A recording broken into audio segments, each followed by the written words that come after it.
তোমালোকৰ ভাল হওক।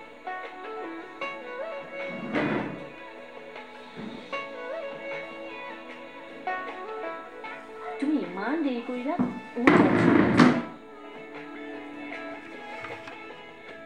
বৰ্মন, তোমালোকো এদিন আমাৰ ঘৰলৈ আহিবা।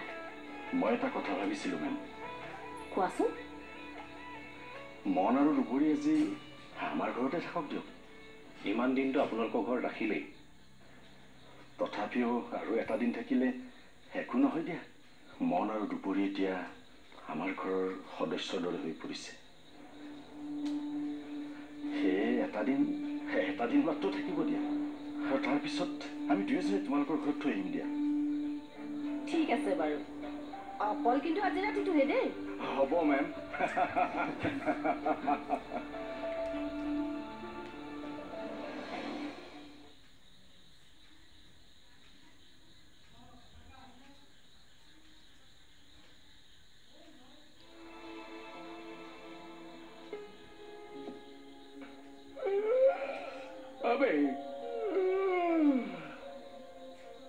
কিবা লাগিছে গাত, যোৱাচোন নেমু চৰ্বত এগিলাচ বনাই আনাগে যোৱা। মই নোৱাৰো দেই, গোটেই ৰাতি মোৰ টোপনি ক্ষতি।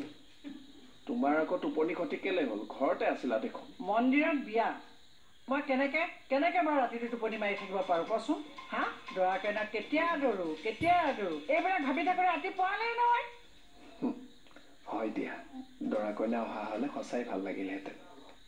গোটেই ঘৰখন উৰি থাকিলেহেঁতেন। নালিলি কিয়? বাইদেউ কিবা এটা কোৱাৰ পিছত আৰু আমি মাত মাতিব পাৰো নেকি? আজি কিমান সময়ত আহিব? আজি ক'ত আহিব, কাইলৈ আহিব। তো ফোন এটা কৰি চাচোন, কিজানি আবেলি আহিয়ে পায়। ফোন কৰিলেও বৰ্মন দাই আজি ৰিচিভ নকৰে, লাভ নাই। এতিয়া চাগে উথপ লাগি আছে ঘৰখন। যোৱা নেমু চৰ্বত এগিলাচ আনাগে।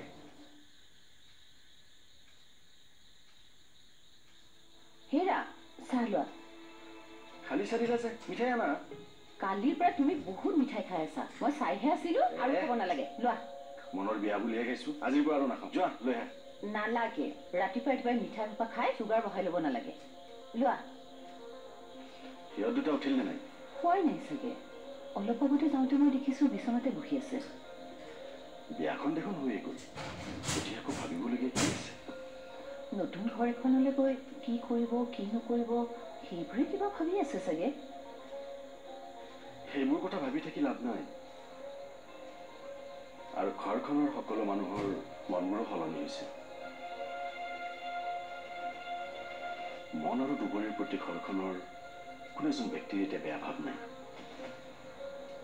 তুমি তাইক কথাবোৰ অকণমান বুজাবাচোন।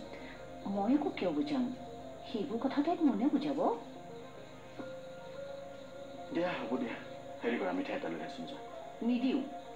তুমি খোৱা। হ'ব, আনি দিছো ৰ'বা।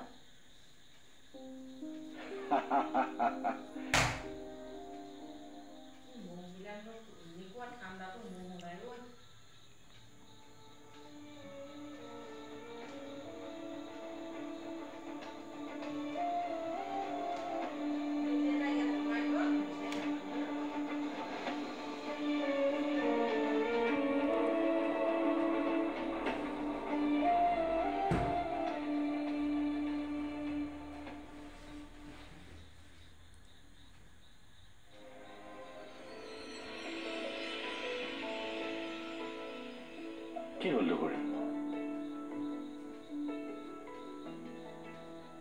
সমস্যাবোৰ যে ইমান সহজে শেষ হৈ যাব মই ভবাই নাছিলো। মোৰ কিবা এটা ভয়ে লাগি আছে। কিয়? ঘৰখনত মই সহজ হ'ব পাৰিমনে? তুমি এতিয়াও সেইবোৰ কথাই চিন্তা কৰি আছানে? ঘৰৰ মানুহবোৰে দেখোন আমাক আদৰি ল'লেই।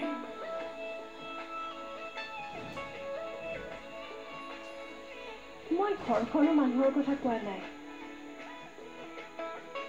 মনো নিজৰ কথাহে কৈছো।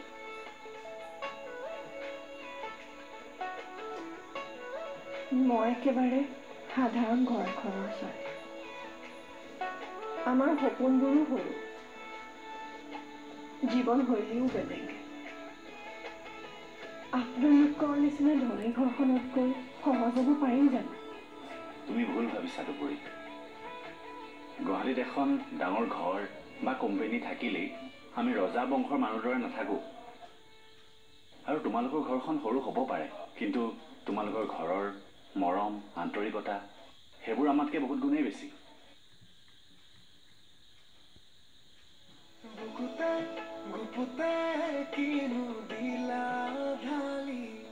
তুমি জানো কেতিয়াবা গোটেই ৰাতিটো বাছ ষ্টেণ্ডত কটাম বুলি ভাবিছিলা নে মই কেতিয়াবা গেৰেজত কাম কৰিম বুলি ভাবিছিলোঁ কিন্তু আমিতো তেনে পৰিস্থিতি পাৰ কৰি আহিলোঁ পৰিস্থিতিৰ লগত মিলিবলৈ মানুহক বেছি সময় নালাগে আৰু তুমি ভবাৰ দৰে আমি ইমান বেছি ধনীও নহয় যে তুমি তাত গৈ আনইজি ফিল কৰিবা গতিকে এই অপ্ৰয়োজনীয় চিন্তাবোৰ বাদ দিয়া মিছাতে এইবোৰ কথা ভাবি সময় নষ্ট কৰিব নালাগে সিহঁত দুটাক মাতি দিয়া অকণমান কথাকে পাতি ল'ম কালিৰ পৰাতো আৰু লগেই নাপাম ঘৰলৈ যোৱাৰ পিছত যোৱা ঠিক আছে মই মাতি দিছোঁ দুবৰী